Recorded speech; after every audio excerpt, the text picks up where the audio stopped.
सिद्धार्थ. माझा इथला अनुभव खूप चांगला आहे आणि हे सर्व माझ्यासोबत अचानकच घडलं.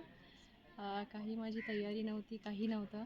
पण तरीही इथे आल्यानंतर फक्त असं मला सांगितलं गेलं की ठीक आहे. जेव्हा मी इच्छा व्यक्त केली, एक इच्छा व्यक्त केली आणि तो लास्ट डे होता माझ्यासाठी. माझं रिझर्वेशन नव्हतं, काही नव्हतं.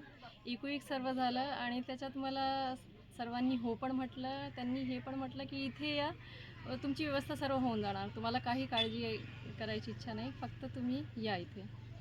ठीक आहे. त्याच्यानंतर इथला जे अनुभव आहे तो जीवनातला खूप कमी भेटते, म्हणजे तो रेअरेस्ट ऑफ द रेअर आहे. जे म्हणजे माझ्यासाठी तर सर्व काही झालेलं आहे आता.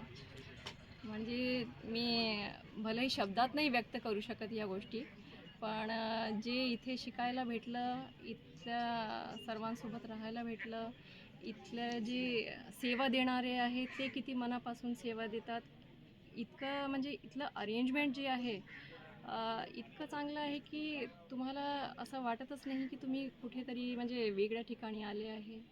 आणि कुठून स्वतःही आलात इतकं तुम्ही? पॉवर.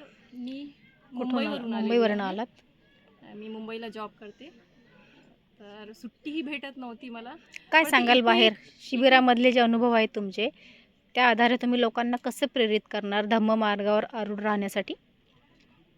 शांतीचा मार्ग जो आपण शोधतो, सर्वात मोठी गोष्ट जी आपल्या जीवनात असते ते शांती असते.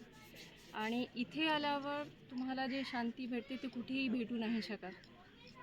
धम्ममार्ग जे आहे, आपोआप तुम्हाला शक्ती भेटत जाते प्रत्येक गोष्टींसाठी. तुम्ही इथे 19 अवर्स काही नाही खात. एक वेळेस 12 नंतर तुम्हाला जसं म्हणतात अदिन्नदान विकाल विकाल भोजनावेळ म्हणे. भोजन. तर तुम्हाला 12 वाजतापासून दुसरे दिवस 7 वाजतापर्यंत काही नाही खायचं. पण तरी तुम्हाला शक्ती भेटते आणि तुम्हाला इथे भूक नाही लागत, काही नाही वाटत, तुम्हाला ऊर्जा थकवा प्राप्त नाही होते. जाणवत, काहीच नाही वाटत. ते पॉवर्स तुम्हाला आपोआप भेटत जातात. जे तुम्ही कुठेच अनुभव नाही करू शकता ते इथे अनुभव करू शकता.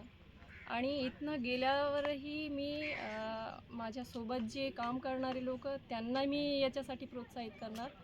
आणि हे सर्वांना संदेश देत राहणार, माझ्या घरचे असो, माझे नातेवाईक असो, सर्वांना आता फक्त हे संदेश देत राहणार की या मार्गावर जा. जे जीवनात आपण पैसे तर कमवतो, आपण सर्व एन्जॉयमेंट करू शकतो, पण हे अनुभव भेटणं मुश्किल आहे. साधू हे अनुभव साधू इथे जे साधू. भेटत आहे ते कुठेच नाही भेटू शकत. आणि इथलं जे वातावरण, इथले लोक, जे अरेंजमेंट केलेलं आहे, जे भिक्खू आलेले आहे, बनते आलेले आहे बाहेरून, त्यांना इतकं ज्ञान आहे. बाकी लोकांनाही मी जे बघितलं की इवन जे सेविका आहेत त्यांनाही ज्ञान आहे. म्हणजे सर्वात मोठी गोष्ट की सेवा देणं ही एक वेगळी गोष्ट आहे, पण त्यांना ते ज्ञान पण आहे त्याच्यासोबत, ही पण खूप मोठी गोष्ट आहे. तर मी सर्वांना हेच म्हणणार की या मार्गावर एकदा तरी जाऊन बघा, एकदा तरी जाऊन बघा. साधू साधू साधू.